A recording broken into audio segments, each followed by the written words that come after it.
All right, friends, finishing up the refutation of medical paternalism argument here. Just to go over it again, because I know the first video cut off a little bit. Basically, this is on page 65 in the textbook. They've distilled it to 5 basic premises, right? And as argument, what am I trying to say? As argument diagramming goes, if you can invalidate any of the premises, the conclusion's invalid. And you can read through the 5 premises, but essentially it runs, hey, you're justified in not telling them the truth about their condition or acting in their best interests if telling them the truth is going to be detrimental to their health, right? This is the argument. We want to do no harm, so you're justified in invoking therapeutic privilege, right? Which says that you're justified in lying to them if you think it's going to harm them. So disclosure of information is therefore sometimes likely to be detrimental to the patient's health, perhaps even to hasten his death. Number 3, and I think this is the one that you should challenge, and the author Goldman goes on to challenge it. Health and prolonged life can be assumed to have priority among preferences for patients who place themselves under physician's care, right? Health and prolonged life. These are the top things.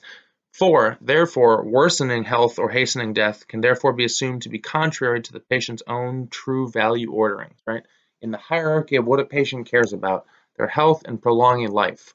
This is the argument for paternalism, right? Doctors are like, hey, paramount among anything patients care about when they come to a doctor is health and prolonged life. Otherwise, they wouldn't be here, right? This is where I think we can challenge it, right? And number 5, the conclusion, therefore paternalism is justified. Doctors may sometimes override patients' prima facie rights. Prima facie just means at first appearance, right? They're on the surface rights to information about risks and treatments or about their own condition in order to prevent harm to their health. Yeah. So he goes on to say, well, it's not always necessarily the case that when patients come into a doctor, they want health and prolonged life above anything else. Yeah. And on the next page, on the bottom of 66, he says, it is certainly true that normally life itself is of utmost value as necessary for all else of value, right? Life is like a prerequisite value for anything else, companionship, contribution, purpose. And that living longer usually enables one to complete more projects and plans, to satisfy more desires and derive more enjoyments. But this cannot be assumed in the extreme circumstances of severe or terminal illness. Ignorance of how long one has left may block realization of such values, as may treatments with the best chance for cure, if it also risks incapacitation or immediate death. Sorry, I'm going to read just a little bit here. Nor is avoidance of depression the most important consideration in such circumstances as a shallow hedonism might assume. Hedonistic theories of value, which seek only to produce pleasure or avoid pain and depression, we've talked about this, are easily disproven by our abhorrence at the prospect of a brave new world or our unwillingness, were it possible, to be plunged indefinitely into a pleasure machine. And this we talked about. Remember our pleasure machine, right? Who wants to leave through the real door? Who wants a pleasure machine? The latter prospect of the pleasure machine is abhorrent not only from an ideal regarding viewpoint, but less obviously for want regarding reasons for most persons as well. Most people would in fact be unwilling to trade important freedoms and accomplishments for sensuous pleasures, or even for the illusion of greater freedoms and accomplishments.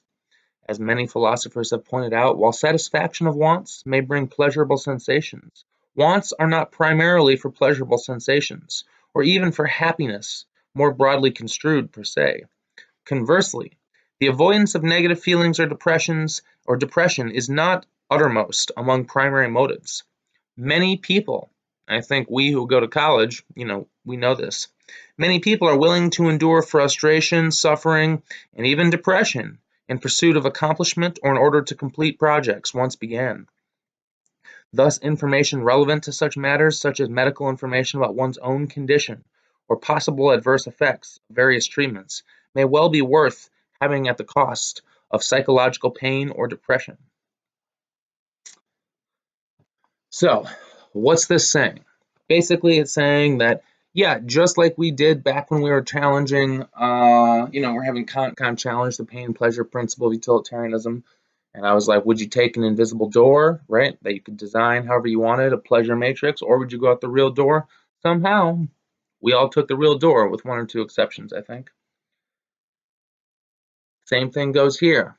It is not, it is presumptuous for doctors to say that they're justified in lying, withholding information from patients because they think that they know what a patient truly values. Yeah.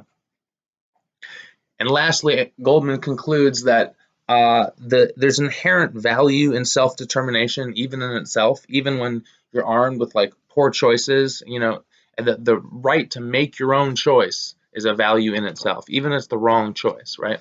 Which is kind of, I think, one of the reasons why we refuse the pleasure machine. We take the regular hallway, right? We want to make our own mistakes, be the captain of our own ship, even if we like crash it periodically, once a year, or once a decade, something like that. So, Alan Goodman, now I'm going to have us turn. This is a tough case study. This is one of our harder case studies, right? No more, 5-in-1 trolley car stuff here. This is a tough one. So this is case study on page 68, Beneficence Today or Autonomy Maybe Tomorrow. And so we will go into that next.